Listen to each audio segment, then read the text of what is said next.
partly about discovery. It's about discovering the objects themselves.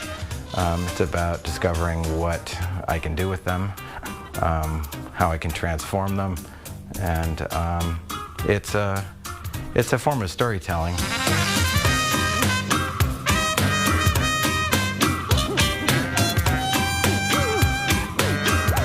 When I first started doing this work, I was kind of a purist about the repurposing, and so most everything that's in it is stuff that you can still recognize.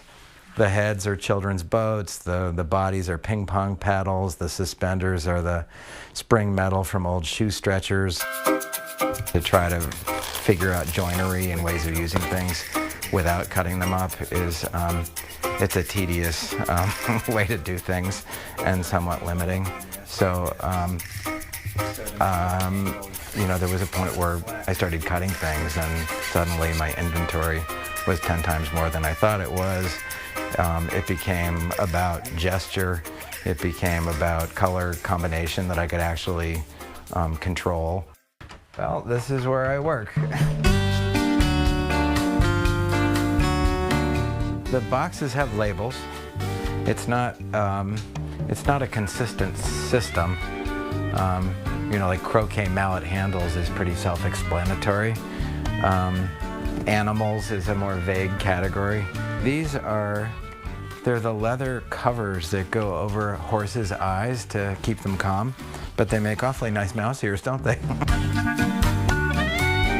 It's a lot of flea market, but you know, garbage is good too. I mean, there are things that I use a lot of, like vintage children's bowling pins, and when you know, they come in so many different sizes and colors and slightly different shapes that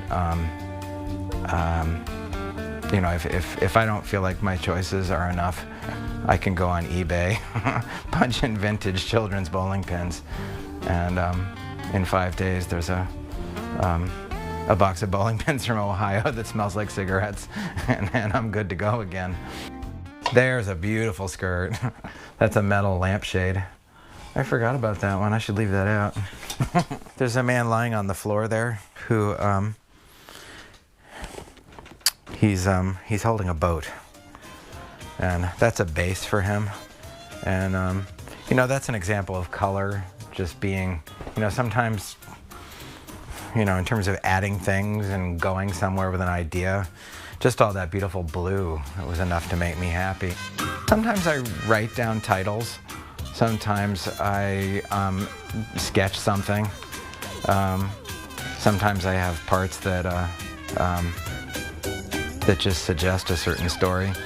But if I'm beginning out of nothing, a lot of times it's about color, just taking some shapes and putting them together.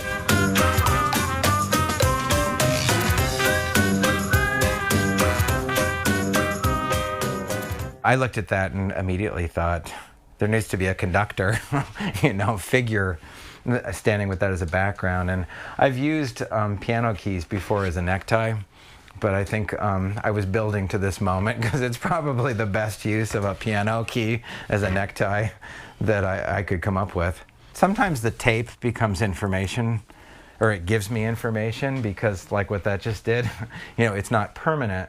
So that, I mean, I don't think that looks good in particular, but sometimes when I come back to them, when they've been sitting, they relax in a way that looks more natural than how I put it. I'm sort of fond of my fingers and afraid of table saws and things like that, so I'm better off with less electricity. I have a belt sander and a drill. That's about as far as it goes. A lot of what I do has got to do with inventing ways to create joinery. I mean, the thing that I do the most is drill holes and put wooden pegs in and put things together. The way furniture is made. There's a lot that's about setting the stage for something to sort of come to life. Their heads are organ pipes, and the hole in an organ pipe is a kind of grumpy looking mouth, and as much as I like using the organ pipes, you know, they have to be used in a situation where grumpy is is the right mood.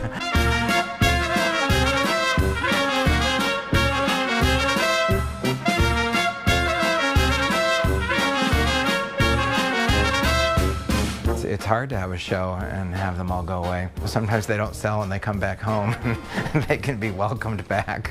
I'm fortunate that I like my own work, so I can sort of enjoy making it and enjoy sharing it, and other people like it too, so everybody's happy.